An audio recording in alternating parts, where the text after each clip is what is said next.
Hello students, welcome back to our channel R L learning classes. आज हम पढ़ने वाले बहुत दिनों बाद वर्क एंड एनर्जी का पार्ट 3। इससे पहले हम लोगों ने क्या कवर किया था याद नहीं होगा आप लोगों को, फिर भी आप पीछे जाके वीडियो देख लीजिएगा। हमने कवर किया था वर्क क्या होता है, वर्क एनर्जी की जो हमारे टॉपिक से बेसिक क्या क्या कवर करने हैं हमें, वो पढ़ा था हमने फर्स्ट वीडियो में। ठीक है, तो आज हम क्या पढ़ेंगे, एनर्जी। तो एनर्जी के बारे में आपको क्या पता है? एनर्जी क्यों है, क्यों जरूरत होती है, हमें पता है? आपको सभी को पता है एनर्जी हमें इसलिए जरूरत होती है ताकि हम अपना काम कर सके। हमारे लिए अगर हमें एनर्जी चाहिए तो हम क्या करते हैं, हम फूड खाते हैं। ठीक है, फूड खाते हैं मतलब खाना खाते हैं। ठीक है, उससे हमें एनर्जी मिलती है। और कैसे एनर्जी मिलती है? और हमें सन से एनर्जी मिलती है। ठीक है, बाकी अलग अलग एनर्जी सोर्सेस है बहुत सारे, पर सबसे बिगेस्ट सोर्स जो है अर्थ पे एनर्जी का, वो कौन सा है? सन है। Sun is the biggest source of energy on earth. Okay, तो एनर्जी हमें डिफरेंट सोर्सेस से मिलती है। जैसे कि आपने एक ऐड देखा होगा, उसमें क्या बोलता है, रिवाइटल जियो जी भर के। क्यों? वो एनर्जी सोर्स देता है, एनर्जी प्रोवाइड करता है आपको, तो इस वजह से वो टैबलेट क्या कहते हैं लोग खाते हैं। ठीक है, तो एनर्जी मतलब एनर्जी कंज्यूम करते हैं तभी हम आगे वर्क कर पाएंगे। जैसे आपने कोई काम किया, आप दौड़ रहे हैं लगातार, तो कुछ समय बाद आप थक जाते हैं। क्यों? आपकी एनर्जी खत्म हो जाती है। तो इसी के ऊपर पूरा ये टॉपिक डिपेंड है। तो चलिए देखते हैं कि टॉपिक में क्या है। ओके,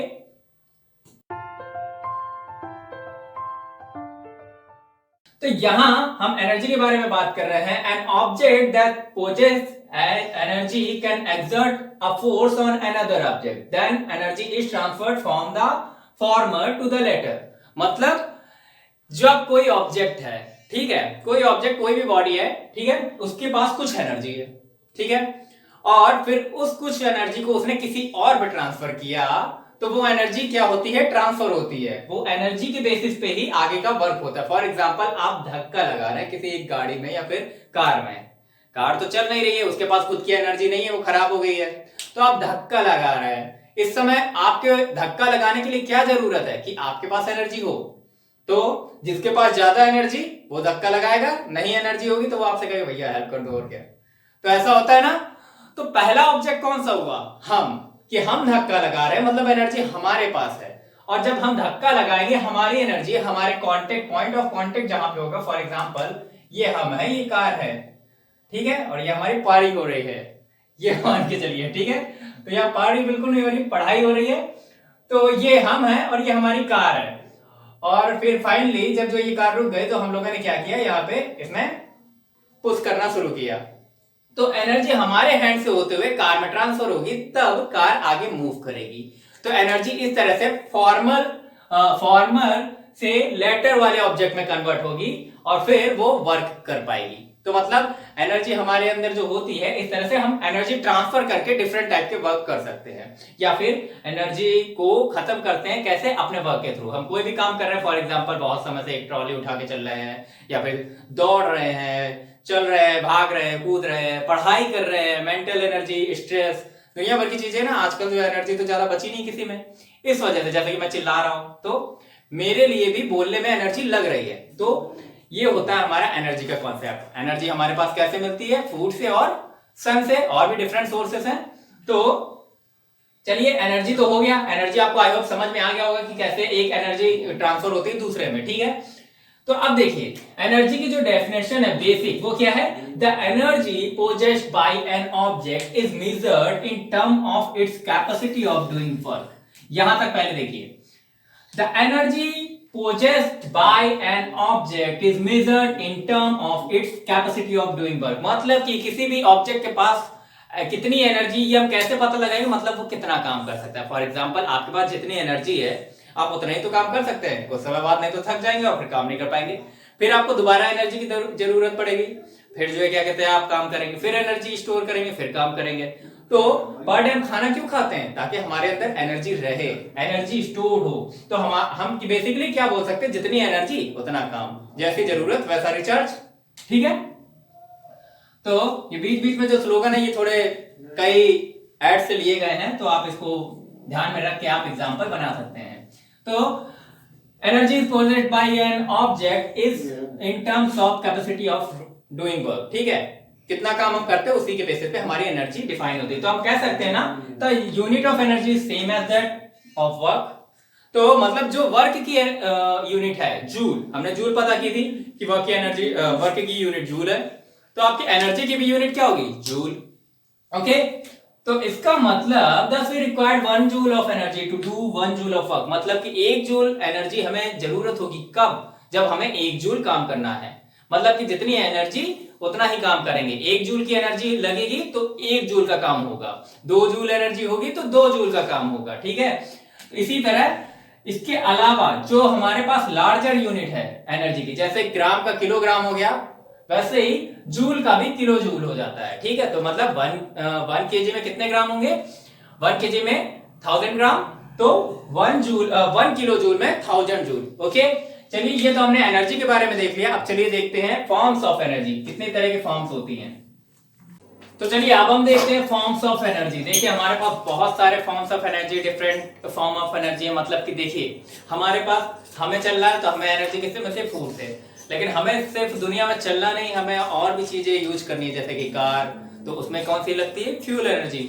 जैसे हमारे व्हीकल्स होते हैं, जैसे हमारे को लाइट चाहिए होती है, घर के अंदर लाइट बल्ब ये सब भी तो जलाना होता है, इसके लिए कौन सी, इलेक्ट्रिकल एनर्जी।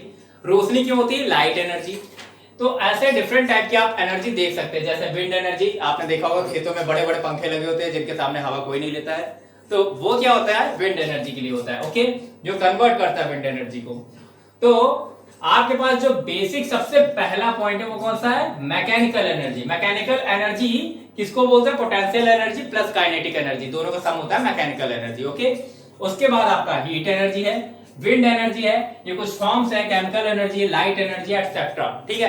तो ये कुछ फॉर्म्स है, ठीक है। तो इनको आप मोटे मोटे बस एग्जांपल के तौर पे लर्न कर लेंगे। लेकिन आपका जो मेन, आपको जो चैप्टर में जो पढ़ना है वो कौन सा, पोटेंशियल एनर्जी और काइनेटिक एनर्जी। बाकी टेस्ट में पढ़ेंगे, देखते रहेंगे, ठीक है। तो potential energy and kinetic energy के बारे में अगले वीडियो में हम लोग डिस्कस करेंगे। बाकी जो है क्या कहते हैं, पोटेंशियल एनर्जी का जो बेसिक फॉर्मूला है, क्या है, कैसे है, वो सब बता देते हैं आपको। तो पहले हम देखते हैं काइनेटिक एनर्जी। काइनेटिक एनर्जी को आप ई के से रिप्रेजेंट कर सकते हैं, मतलब एनर्जी और काइनेटिक के का सफिक्स में, ओके। या फिर आप के ई से भी रिप्रेजेंट करते हैं, ठीक है। शॉर्ट फॉर्म हो गया kinetic energy equal to, formula क्या होगा, हाफ mv स्क्वायर। बहुत सिंपल सा फॉर्मूला है। और क्योंकि मैंने बताया था कि एनर्जी की यूनिट भी जूल होगी, तो काइनेटिक एनर्जी हो, पोटेंशियल एनर्जी हो, दोनों की यूनिट क्या होगी, जूल ही होगी, ठीक है। तो ये जूल हो गई। Half mv square, half mv square आपका कैसे आएगा, ये नेक्स्ट टाइम पे बताएंगे प्रूविंग करके, ठीक है। m होता है मास और v होता है फाइनल वेलोसिटी, सॉरी यहाँ इनिशियल लिखा है लेकिन v होता है आपका फाइनल वेलोसिटी, ओके। तो v हो गया फाइनल वेलोसिटी और उसका स्क्वायर, ठीक है। दूसरी यूनिट निकालेंगे तो क्या आएगी, मास का हो जाएगा kg, कहां लिखते हैं, यहां लिख देते हैं kg, मास की जगह आ जाएगा kg, और वेलोसिटी का होता है मीटर पर सेकंड, तो यहां पे आ जाएगा kg मीटर पर सेकंड, मीटर स्क्वायर पर सेकंड स्क्वायर, क्योंकि वेलोसिटी का स्क्वायर है तो मीटर पर सेकंड का होल स्क्वायर, ठीक है। ये समझ गए। अब देखिए पोटेंशियल एनर्जी। पोटेंशियल एनर्जी क्या है, पोटेंशियल एनर्जी का फॉर्मूला है आपके पास mgh, वो वाला ऐड सुना है ना आपने, mdh मसाले वाला, उसी तरह का। तो आप उससे याद रख सकते हैं mdh, लेकिन यहाँ d नहीं है, वहां d था, यहाँ g है, ओके। तो ये mgh है आपका potential energy, okay. Potential energy की भी यूनिट जूल होगी, मास, g मतलब ग्रेविटी और h मतलब हाइट। चलिए दोनों में एक चीज आपको कॉमन, मतलब एक अंतर या फिर डिफरेंस आपको समझ में आ रहा हो, वो क्या, जो बेसिक एक लाइन बता देते हैं आपको। काइनेटिक एनर्जी में वेलोसिटी है, ठीक है, और पोटेंशियल एनर्जी में हाइट है। बाकी mg और v छोड़ दीजिए एक मिनट के लिए। मेन आर्गुमेंट क्या है, आपको यहाँ पे वेलोसिटी मिल रहा है और यहाँ पे हाइट मिल रहा है। तो सबसे बड़ा डिफरेंस ये होता है कि जब हाइट की बात हो रही होगी तब क्या यूज होगा, पोटेंशियल एनर्जी यूज होगा। और जब स्पीड की बात करेंगे, कितने स्पीड से चल रहा है कोई ऑब्जेक्ट, जब ऐसी कोई बात होगी जिसमें हमें स्पीड के हिसाब से मेजर करना हो, तब हम बात करेंगे काइनेटिक एनर्जी की, ओके। तो चलिए आज के लिए इतना ही है। बाकी नेक्स्ट टाइम पे हम लोग पोटेंशियल एनर्जी और काइनेटिक एनर्जी की प्रूविंग देखेंगे। आई होप आपको वीडियो समझ में आया हो और अच्छा लगा हो। अगर हमारी वीडियो पसंद आई हो तो इसे लाइक करिए, शेयर करिए और हमारे चैनल को सब्सक्राइब करिए। पढ़ते रहिए, मिलते हैं नेक्स्ट वीडियो में। Thanks for watching.